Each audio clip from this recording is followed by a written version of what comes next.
这是我的最新作品《暗香》。它不仅借鉴了中国古典设计风韵，还加入了欧洲文艺复兴的繁复设计，表达了梅花香自苦寒来的寓意。这么过时的概念，选材上还夹杂了黄金，飞扬不土的，你卖给谁啊？梅开五瓣，象征了快乐、幸福、长寿、顺利、和平，是永不过时的。至于黄金，本来并没有年龄属性，是设计者自己的局限，导致认知上的狭隘。我用夹镶工艺加入了黄金元素，让整件作品的色彩饱和度更高，同时还凸显了宝石的光彩。你讲到家乡，家乡最重要的是什么东西啊？这夹镶啊，要想做好，首先要对光线有感情。对光线有感情，夹镶其实就是最大化的，让宝石和光线结合，散发出美感。想要把夹镶做好，最重要的是要对光线有感情。既然你对黄金这么感兴趣，不如去塑金组求职，更能发挥你的优势哦。我的目标不仅仅是想做金饰，而是想让中国风的传统珠宝焕发出青春的活力。相比之下，我觉得镶嵌组更适合我，我更想挑战一下自己。镶嵌组年轻人多，有朝气也有创新。我倒是非常期待镶嵌组能够把老式的东西做出一点新的感觉，让年轻人满意。你们觉得呢？董事长，我觉得这样吧，高姐，赵司令是吧？你先回去吧，当我们同志。谢谢。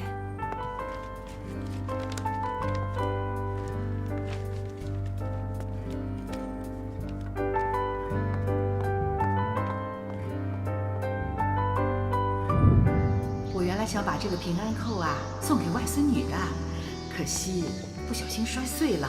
现在经你这么一设计啊，小丫头肯定更加喜欢了。谢谢你啊！你喜欢就好。哎，喜欢的，喜欢的。来，哎呦，谢谢。不要客气。哎，你看呀，画的老好的。您有需要吗？你的水平这么好，为什么在这儿摆地摊？我是来这里找灵感的。昨天那位阿姨看到我画设计稿，就问我能不能帮她想办法修补一下坏了的首饰。我还听了她买平安扣的故事，觉得很有人情味，就想帮帮她。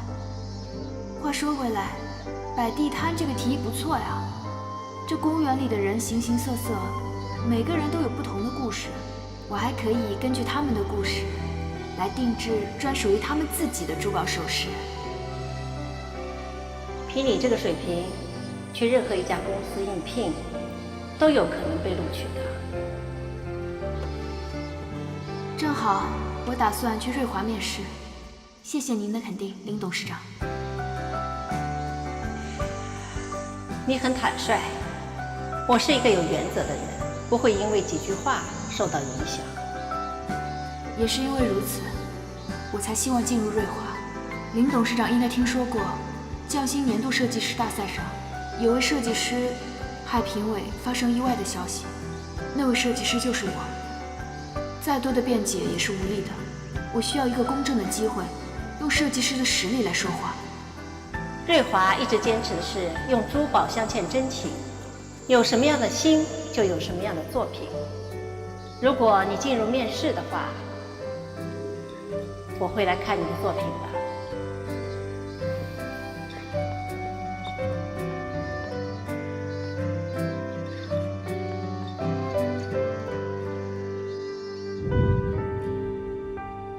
你们瑞华怎么回事啊？像高杰这样的人也能被喊来面试？关键是你们的董事长居然觉得他很不错。董事长看人一般都很准的，高杰在比赛中也算是一匹黑马。镶嵌组招人本来就是配合彗星系列的，还是应该多听听高慧的嘛。输不起就推搡评委，这样的人招进来我可管不了。传出去还以为是我高慧黑白不分，什么人都敢要呢。怎么，你好像很在意啊？怎么可能？我压根没把他放在眼里，好吗？怎么，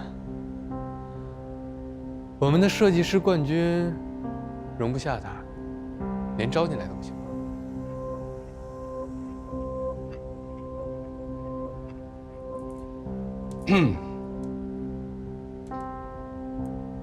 好，我还有事，我先走了啊。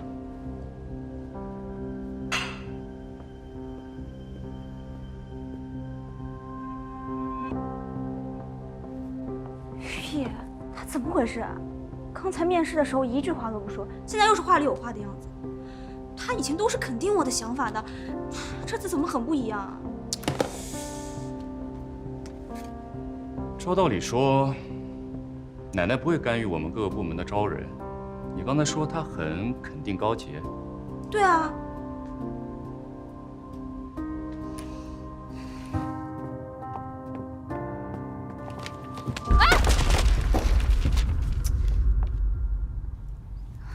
穆总，镶嵌组不是在招收新的设计师吗？高设计师，你这么气冲冲的是干什么呀？招聘会结束了，我还有事，我先走了。站住！你撞了人，连个道歉的话都没有，这满地的文件，你看不见吗？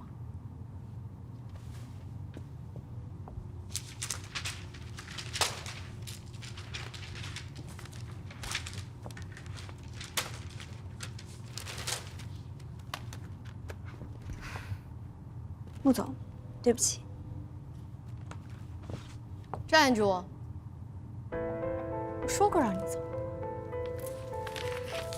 你这刚刚进瑞华，态度就这么傲慢，对我都这样，那你对下属不是更蛮横无理了吗？我已经道过歉了，穆总没必要上纲上线吧？我管理瑞华这么多年，哪个下属是真心，哪个是假意，我一眼就看得出来。高慧，你这大小姐的脾气该收敛收敛，别待会儿风风光光的进了瑞华，到时候什么设计都做不出来，又灰头土脸的走，那多遗憾。穆总的教导我听进去了。那么，请问穆总，我现在可以走了吗？我希望你是真的听进去了。如果你没听进去的话，我倒是有好多时间可以给你慢慢上课。可以走了。谢谢穆总。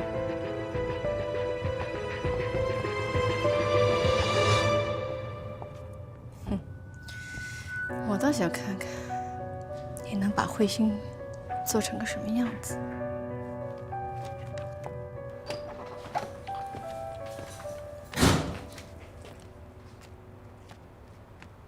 回来了。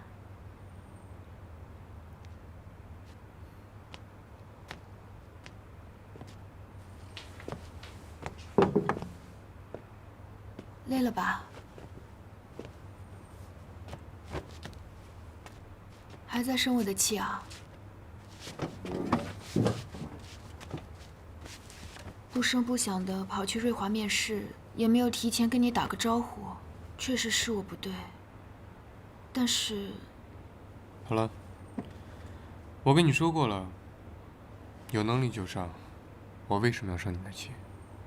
生我的气没关系，可是，不要惩罚那些一直等你回家的无辜食物。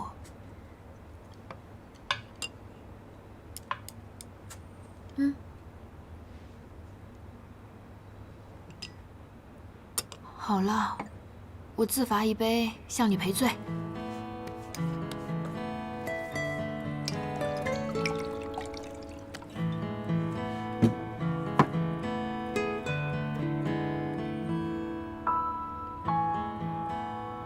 你不要以为喝酒就能了事，你不打算跟我解释解释？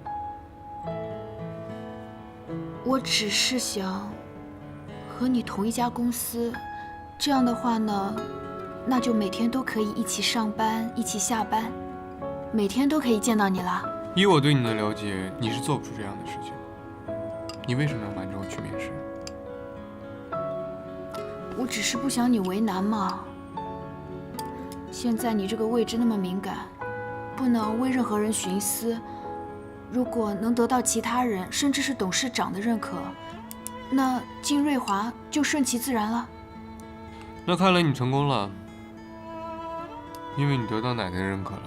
什么？虽然奶奶能给出建议，但最后决定权还是在我们镶嵌组。我只能正式的通知你，对不起。你是在拒绝我？你就这么想进瑞华吗？我已经给很多公司投过简历，全都没有回音，只有瑞华愿意给我这个机会。而且你说过，董事长看人很有眼光，也不会偏听偏信，所以很有可能这次是我最后的机会了。可是看来我还是失败了。你被录取了？你是不是又在骗我了？你还说你上班是为了跟我一起，明明是为了当设计师。早知道是这么无聊的理由，我就不录取你了。那就以肉还债，想吃多少都可以。来，多吃点。可我还是喜欢吃你。就是喜欢开这些无聊的玩笑。哎，我能不能求你件事啊？你还用求我吗？什么事儿说吧。不要让公司的人知道我们的关系，好不好？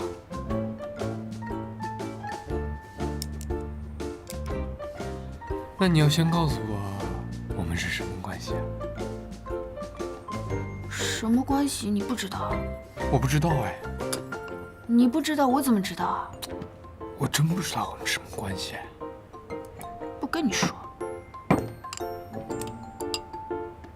什么关系嘛？啊？老板，有位新高小姐到了。是高姐，去。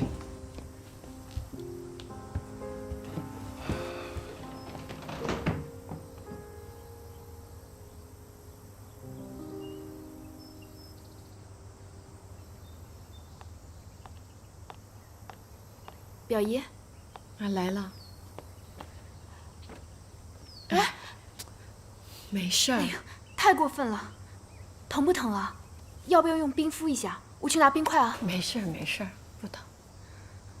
这种人，你怎么还能忍着跟他过日子呢？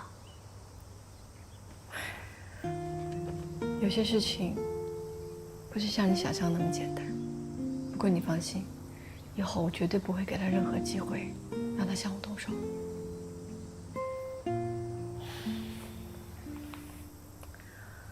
倒是你，你为什么不听劝呢？非要往那个瑞华火坑里边跳。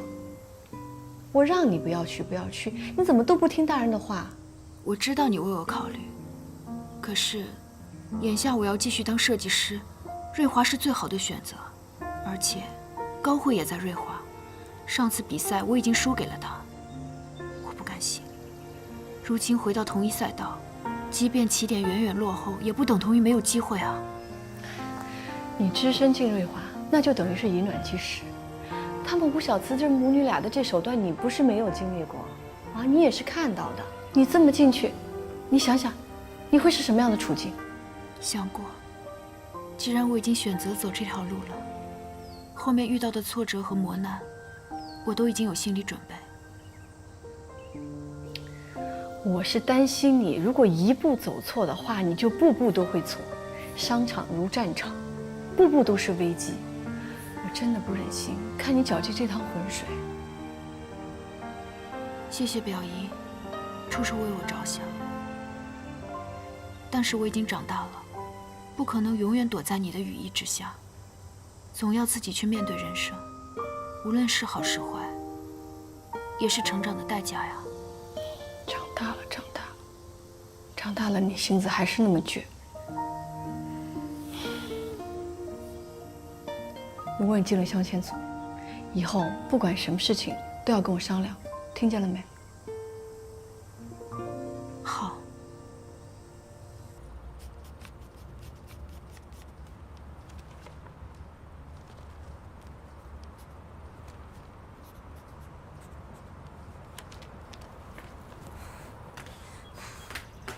妈，我都快气死了！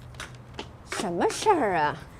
高洁居然被瑞华录取了，怎么可能？不知道他施了什么迷魂术，居然搞定了林雪。那其他人也不好说什么了，只能让他留在镶嵌组了。妈，你说气不气人啊？这个人怎么碰上了甩都甩不开啊！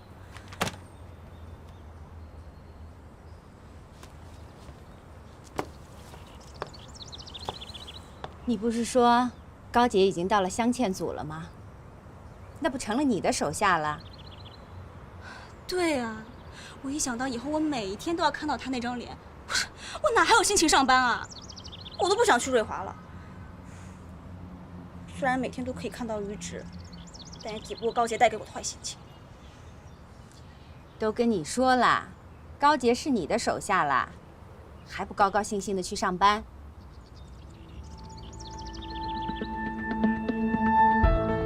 对啊，我都气糊涂了。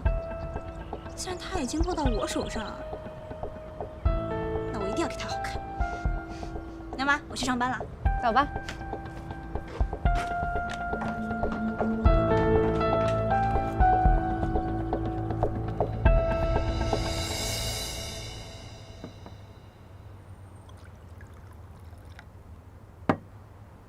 奶奶，您最喜欢的龙井。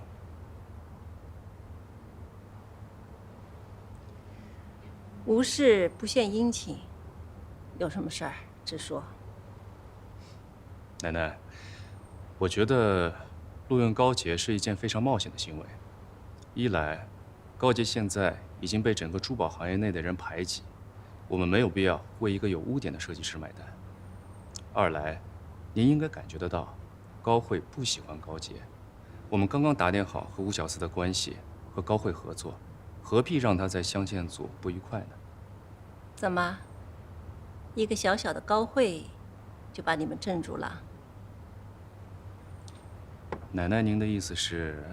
于毅啊，你跟慈恋合作非常成功，可是你在看人方面还要有更大的格局。你知道，我不希望你只是管好镶嵌组。奶奶，我知道您对我寄予厚望，您放心，我不只是为了高慧，更是为了整个瑞华。毕竟，现在高洁受到整个业内的质疑啊。你从根本上就错了。我们和慈恋的合作，那是要把他占为我们己用，而不是让他一个人独大，更不是让他牵着你们的鼻子走。你没看那个叶强生已经听他的了吗？要再不接一个竞争对手，我估计你们兄弟俩以后都使唤不动他了。奶奶说的对，是我考虑不周。奶奶，现在高慧已经在王者之星的系列上设计了全新套系，我想在年轻人多的商场落地，开几家新的店，这样可以扩大镶嵌组的销售网络。那可是需要一笔不小的数目啊！目前慧星系列成熟的作品就是获奖的《王者之星》，其他的样品还没有出来。你总得让我看见样品出来之后，才决定是不是要投资你们镶嵌组吧？奶奶放心，很快能让您看到。